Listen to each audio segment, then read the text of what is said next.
Hello, welcome to the walkthrough for Creative Snares. In this video, I wanted to take you through very quickly how the library is set up and also to have a quick listen to the snares in action. Okay, here it comes.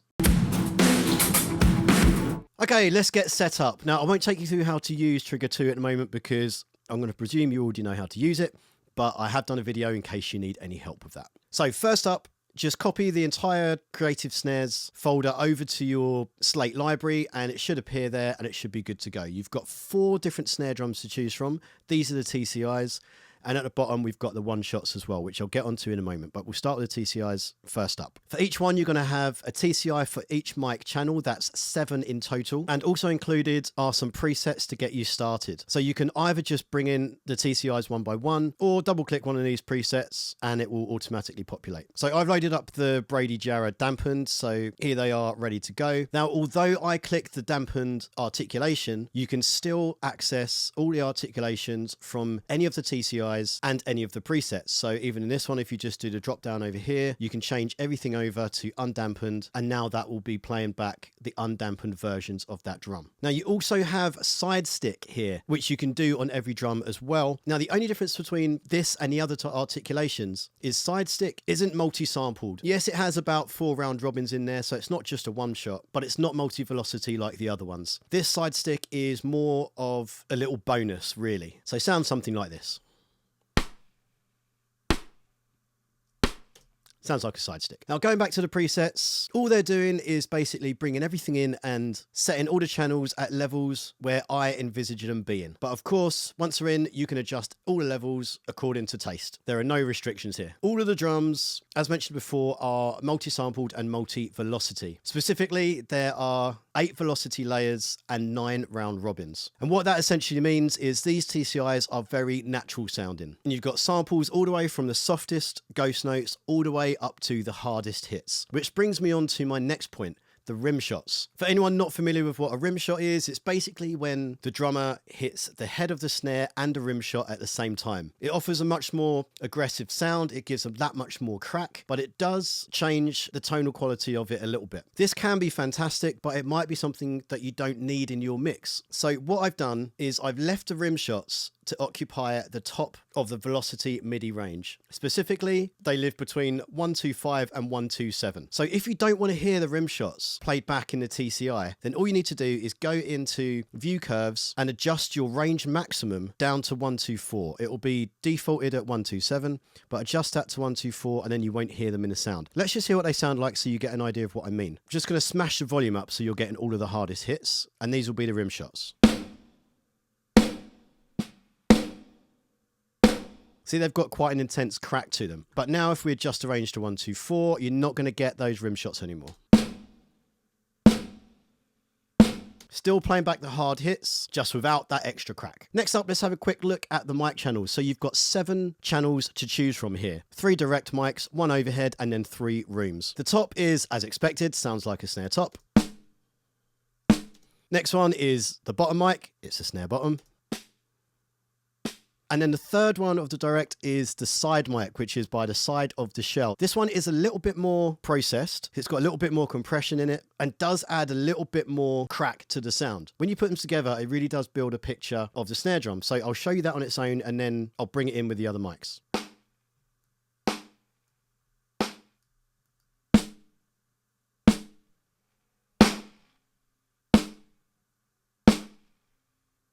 See what I mean? It just gives it that extra bite. Really helpful for helping things to cut through the mix. Next up is the overheads. Definitely an overall picture of the snare drum. And this is on every single drum in the library. This is actually probably my favorite sounding channel. And then with the direct mics.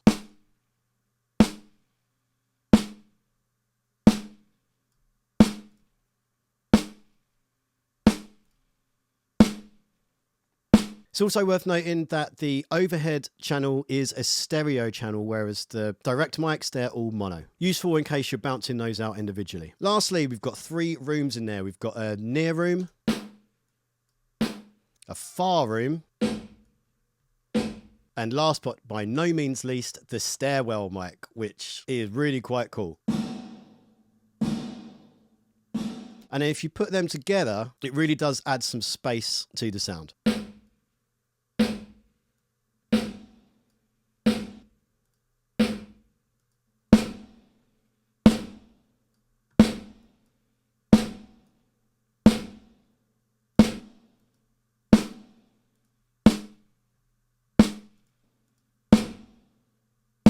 Okay, let's have a look at the individual snares. Let's start with the Brady Jarrah. Now, this one I consider to be a bit of a all-rounder. It's not going to feel out of place in pretty much any mix, so really useful drum for pretty much anything. This is a dampened version.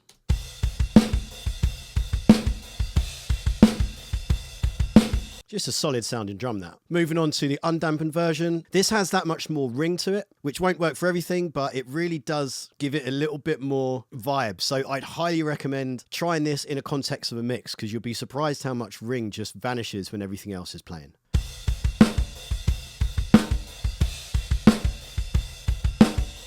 Okay, moving on to the Tama Warlord. Now, this is very different indeed. It's a much deeper drum, it's a much thicker drum, and it occupies that much more space. This is a dampened version.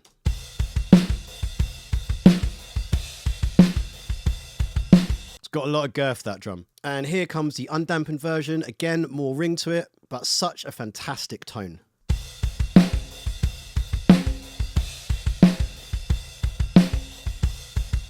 Beautiful. Snare 3 is the Gretsch New Classic. Now, this one is much higher in pitch. It's got way more crack to it, so the timbre is completely different to the other drums. When you hear them side by side, it can initially sound that much thinner, which it is, but it doesn't mean that it's weak. So this is the dampened version.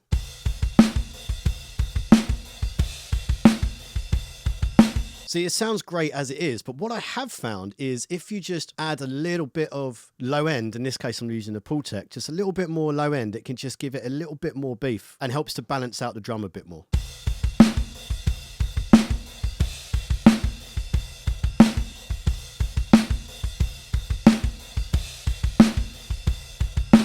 Beautiful. Okay, let's try the undampened version. Again, much more ring to it, but definitely full of vibe.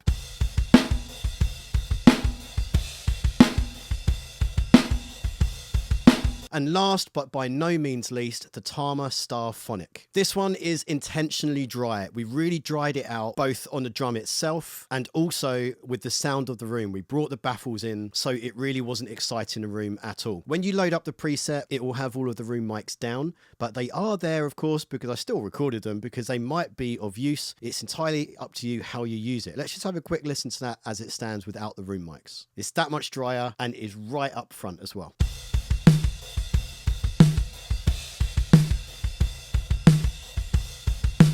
And if we bring in those room mics,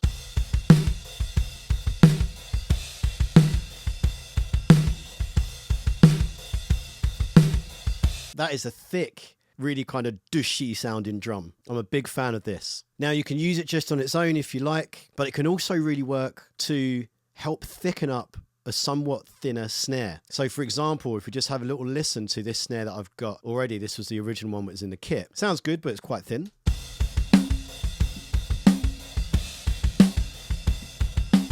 So if we bring in this Starphonic, it's going to give it just that little bit more low end and meat. Additionally, what I've done, because the Starphonic does have a bit of a note, and also the original Snare did, I found that the tuning was just clashing a little bit. So I raised the tuning of the Starphonic so it was a bit closer to the tuning of the original Snare, and it really started to fit quite nicely. Let's have a listen. So I'll start with just the original Snare, then I'll bring in the Starphonic so you can get an idea.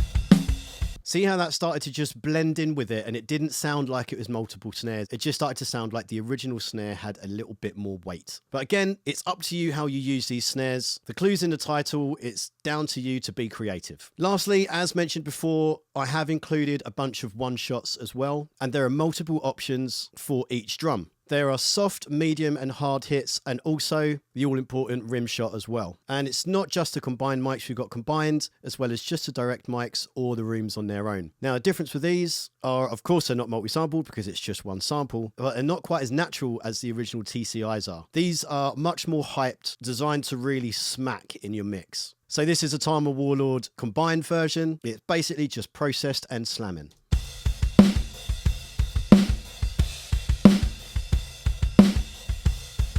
Really useful if you just want something to smack. So that is Creative Snares in all their glory. Hope you've enjoyed watching this. If you haven't checked them out already, go and check them out. There is a link below. And if you use the code in the description, there will always be a little discount in there for you too. All right, thank you very much for watching. It's been a pleasure. Any questions, let me know. Otherwise, see you next time. Stay creative.